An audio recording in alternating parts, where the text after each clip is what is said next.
viernes 11, que son muchos, pero yo he elegido solamente 5.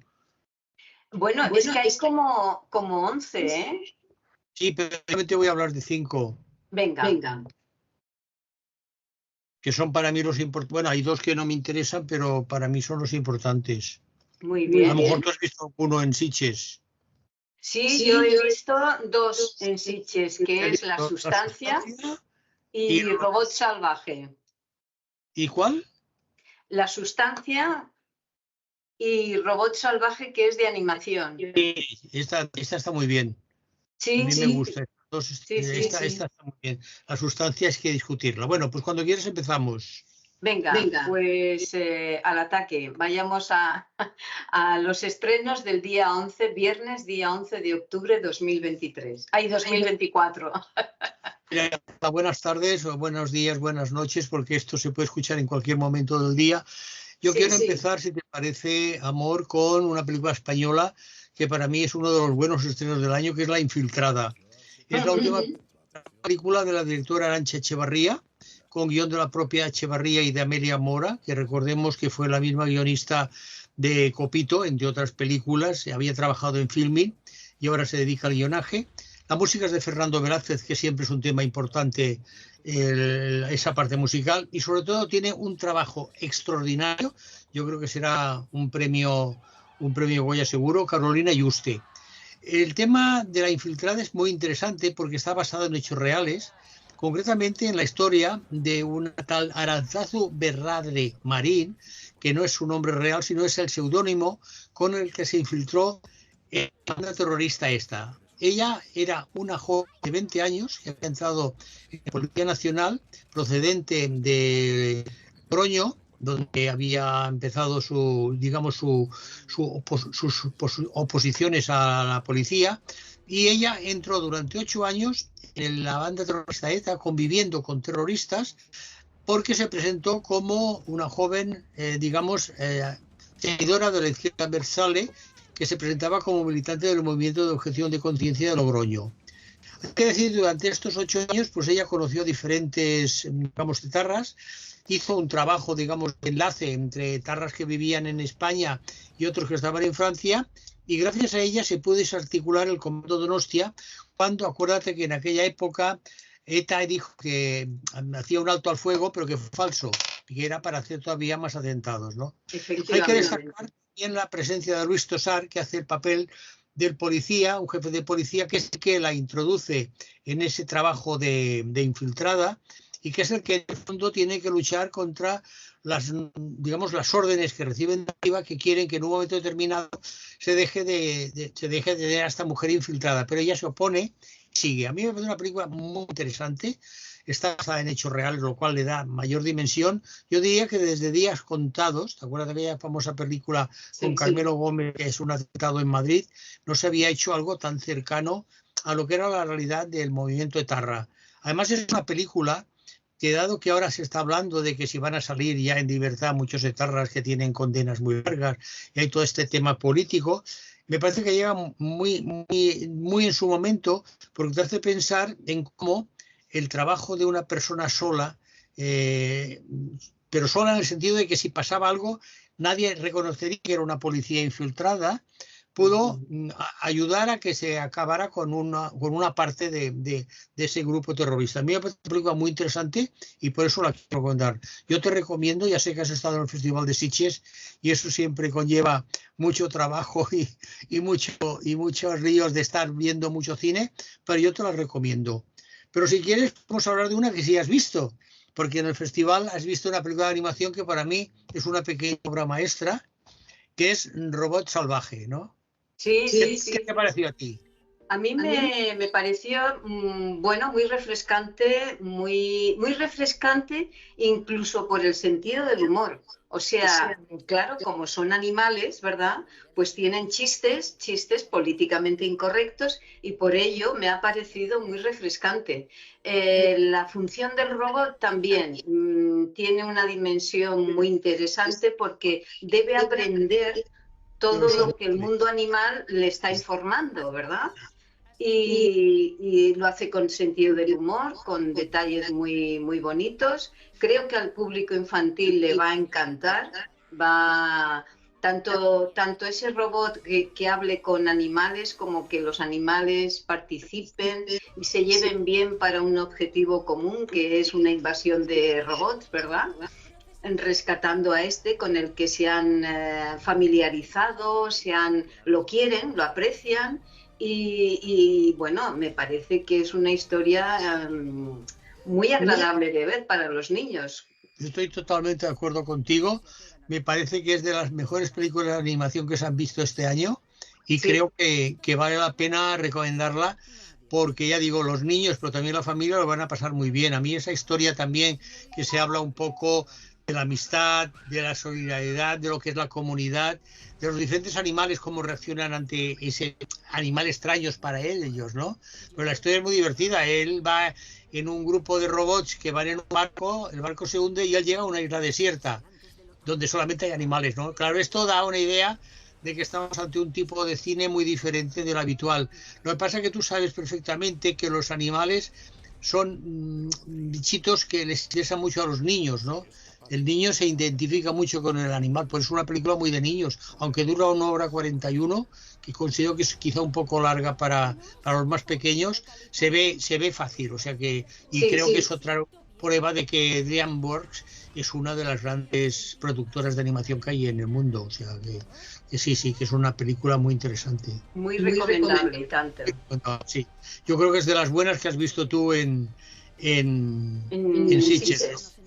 Pero de la otra ya hablaremos al final, que es la que a mí me gusta menos.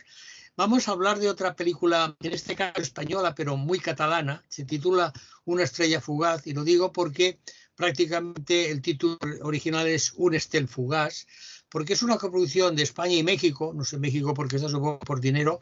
Es un documental que dura 1 hora 24 y explica una historia real, la de Ignasi Guerrero, que juntamente con Arturo Méndez han sido los directores del documental, con guión del propio Arturo Méndez.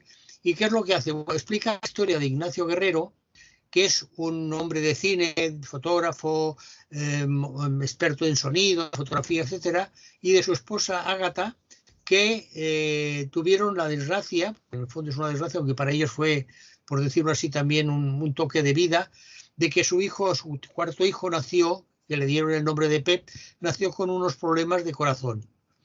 Y de bebé estuvo 4 meses en la UCI del famoso hospital, el Hospital de San Juan de Dios, ya sabes que es de los mejores hospitales infantiles que hay en España, y durante 4 meses vieron como el niño no superaba esos problemas cardíacos que tenían, ¿no? Entonces el documental, aparte de hablar de la propia experiencia de Ignasi Guerrero y de su esposa Agata, lo que hace también es hablar con otros padres que durante la época en que tanto Ignasi como Ágata estuvieron con su hijo cuidándolo y pendientes de él, también vivieron otros problemas con sus hijos, ¿no? Con lo cual es un documental que acerca mucho al tema de los neonatos, el problema que cuando tienen que ir a las unidades de cuidados intensivos, que no siempre se salvan, ¿no? También intervención de médicos, los que trataron a Pep, pero también intervención de enfermeras.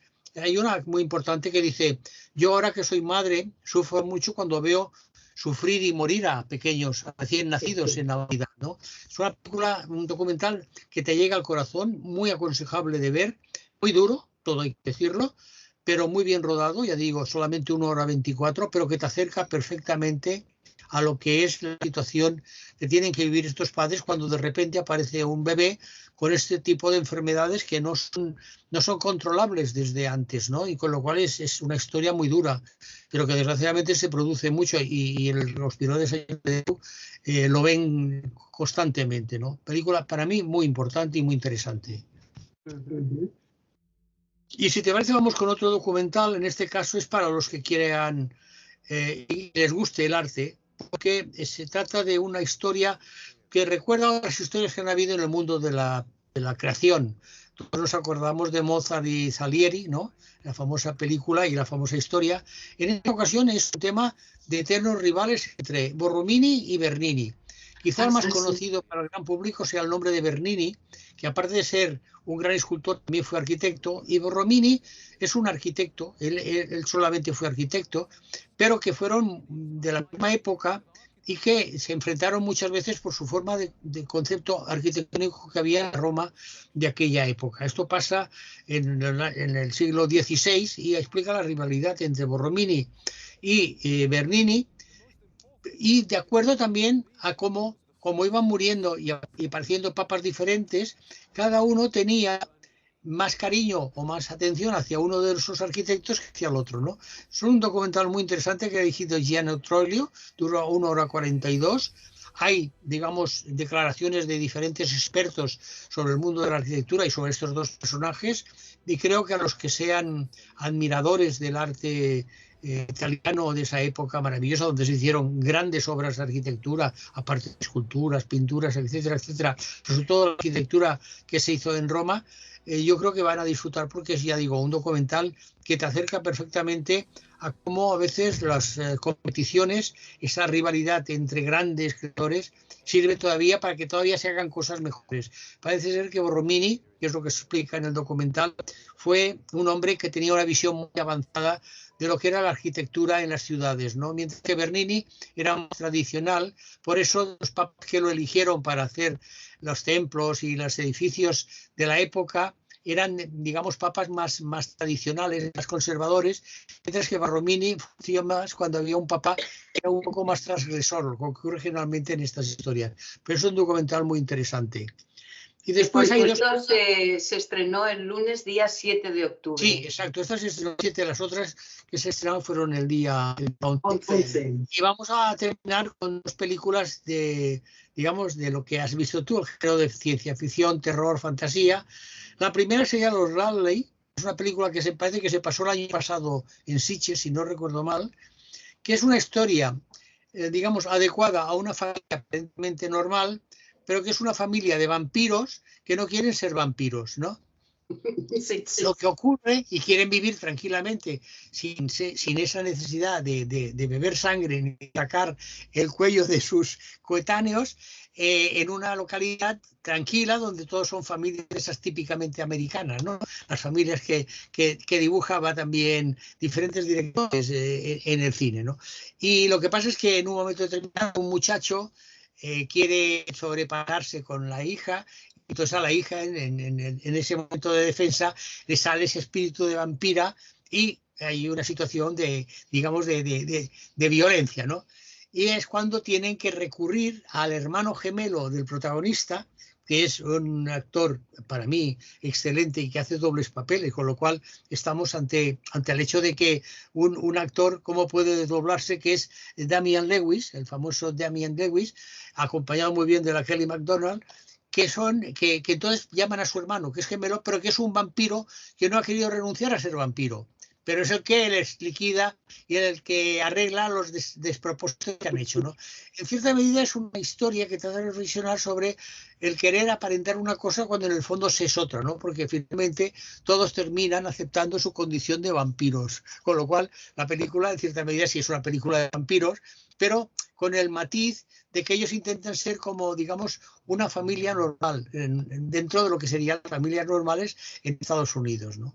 A mí me parece una película muy simpática, muy interesante, a pesar de que yo no soy un seguidor del cine de terror ni del cine de los vampiros, dejando de lado, evidentemente, las clásicas, ¿no? Pero no todo lo que se ha hecho después me parece que es bastante flojo. Pero en este caso tampoco es que haya mucha sangre, sí que al final todos terminan con sus dosis de sangre como si fueran adictos de cualquier otro tipo de adicción, pero la película es simpática. La ha dirigido Coraline Fregat, que creo que ha hecho una buena película con un buen guión también de ella y un trabajo actoral muy, muy interesante de todos. Para mí es una película que se puede recomendar, aunque uno no sea... No, perdona, la Coraline Fregat es la directora de... Es de La Sustancia, sí, es que ahora mismo... Me habías confundido, pero... No, me he confundido yo. Pero bueno, es una película que yo la recomiendo. Y La Sustancia, empieza tú porque a ti seguramente te interesó.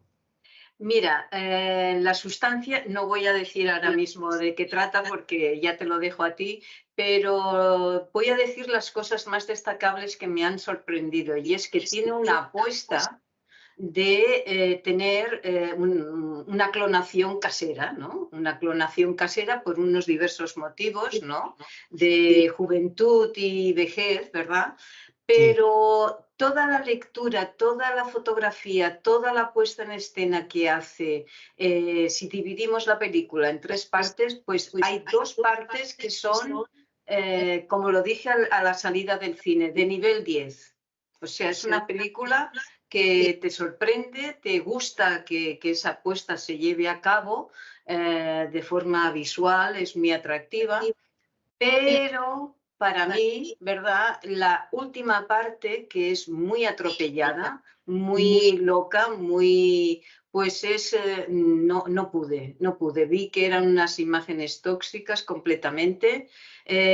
Noto que la directora, que además es guionista, no ha sabido elaborar intelectualmente el final y ha hecho humo, ha hecho un batiburrillo de imágenes que bueno, muy desagradable, muy... No tanto por lo desagradable, sino porque me ha decepcionado tanto de la directora que no haya sabido hacer un buen final, que ha tenido que recurrir a cosas burdas, ¿verdad?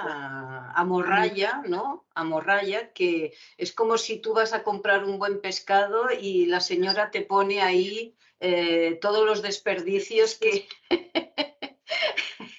en la misma bolsa, ¿no? Totalmente de acuerdo. Tú le pones la nota, le pongo un 0. ¿Pero por qué? Porque es una película engañosa. Tiene una primera parte muy interesante, muy intelectual, donde se habla precisamente de lo que tú has dicho, de cómo el miedo a envejecer, cuando una mujer, personaje que interpreta muy bien Demi Moore en la primera parte, descubre que como tiene ya 50 años, el programa, digamos, de televisión donde ella practica deporte, que recordemos que han habido muchas famosas que han hecho programas deportivos utilizando la música como elemento de ejercicio físico, la despiden porque ella es mayor, ¿no? Y entonces aparece Margaret Qualley, que no es más que ella desdoblada. Volvemos al tema del Dr. Jekyll y Mr. Hyde, volvemos al tema de la dualidad, al tema de yo no me gusto como soy, pero vendo mi alma al diablo y el diablo me va a dar juventud, la eterna juventud, lo que ahora en estos momentos se está apoyando. A mí la segunda parte y el final me parecen horrorosos. Tú dices tóxico, que además de tóxico, de mal gusto, de mala todo. Yo entiendo que la gente que le gusta el cine de terror y el cine de sangre y de hígado, sangre y fecha, como decimos en Cataluña, se lo pueda pasar bien. Pero a mí me interesa mucho la primera parte, donde se ven las injusticias que a determinada edad no se puede hacer determinados trabajos, y el machismo, por ejemplo, del personaje que interpreta muy bien Dennis Quaid, que interpreta muy bien, de ese cabrón de director de televisión, que los hay muchos. Y entonces esta parte primera a mí me interesa mucho. Pero claro, como entonces hay un cambio radical, se convierte en todo lo contrario, es cuando consigo que la película me está engañando como espectador, que quiero sacar conclusiones interesantes, ya no solo positivas, de decir, mira cómo está el mundo, cómo está la profesión de la televisión, de los medios de comunicación, que maltratan a la gente cuando tienen, sea hombre o mujer, porque aquí es una mujer, pero con los hombres pasa lo mismo, aunque en menos grado seguramente.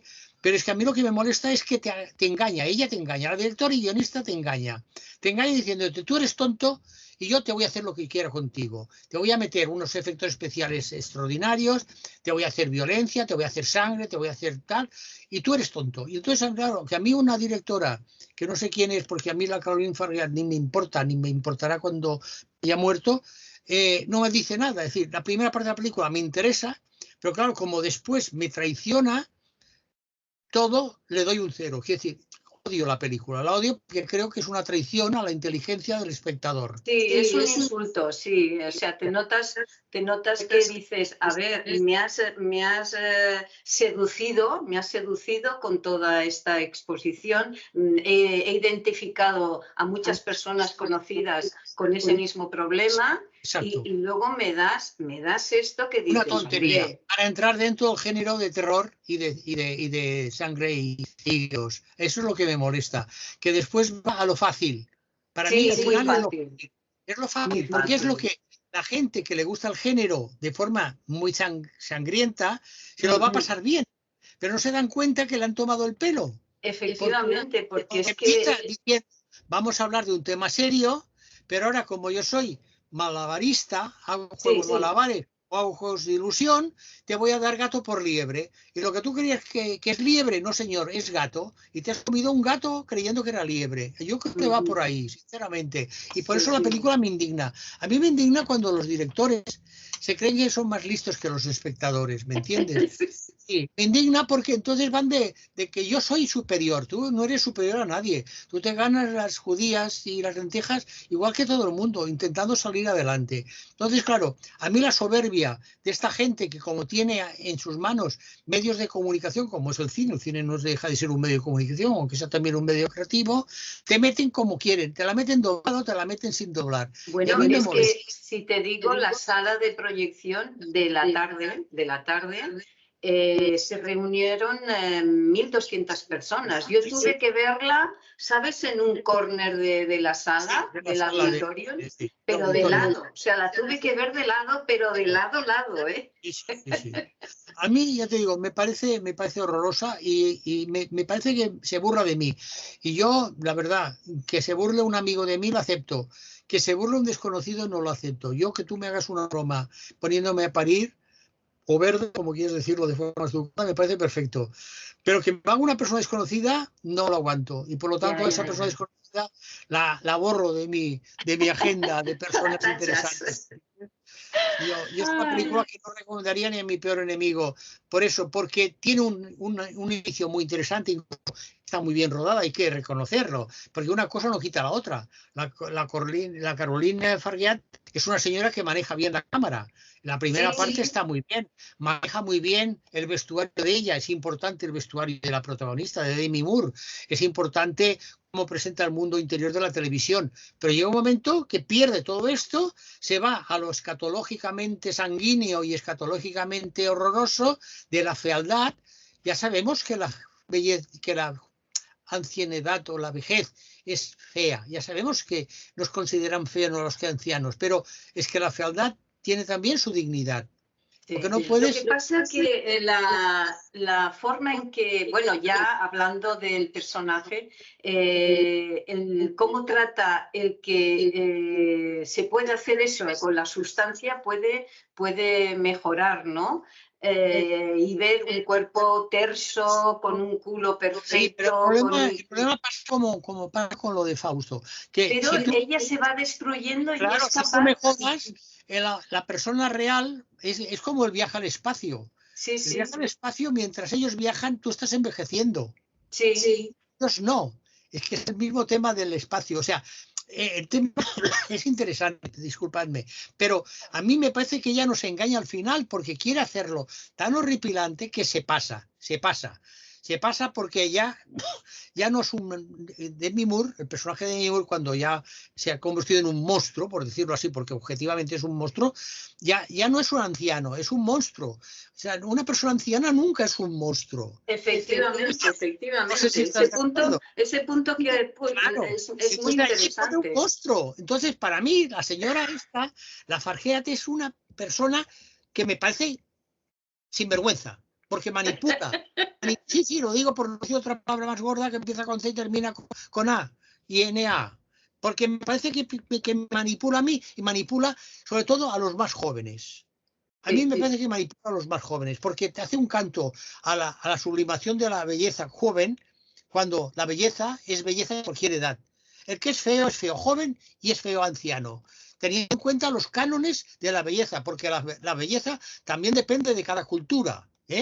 Que seamos sinceros, la belleza no es algo que sea único. En un lugar la belleza tiene unos cánones, en otro lugar del planeta tiene otros cánones y seguramente fuera del universo, en este universo que no conocemos, los cánones de la belleza son diferentes, ¿no? Entonces, a mí lo que me molesta de la película es que hace una exaltación de que hay que ser guapo, hay que tener la piel tersa, hay que saber bailar, y qué tal. Y hay que ser como es el personaje de la Margaret Qualley, que ella está muy bien, pero que claro, te demuestra ¿qué quiere decir? Que si un joven es joven, el anciano tiene que convertirse en un monstruo, no, el anciano tiene que convertirse en una persona muy mayor hasta que se muera, pero no necesita ser un monstruo. Y aquí hacen un monstruo, lo que me molesta.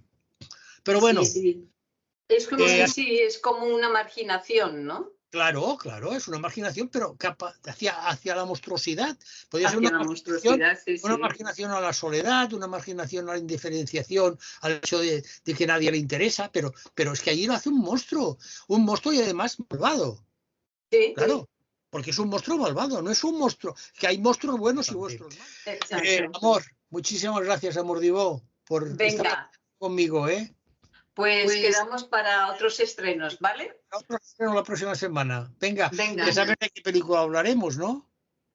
Bueno, hay varias. Hay una de Soy Rebelde, ¿no? Pero el día 18 se estrena Almodóvar Dixit. Ah, sí, sí, sí, sí, sí. Esta es la del mes o del año o del siglo, vete a saber.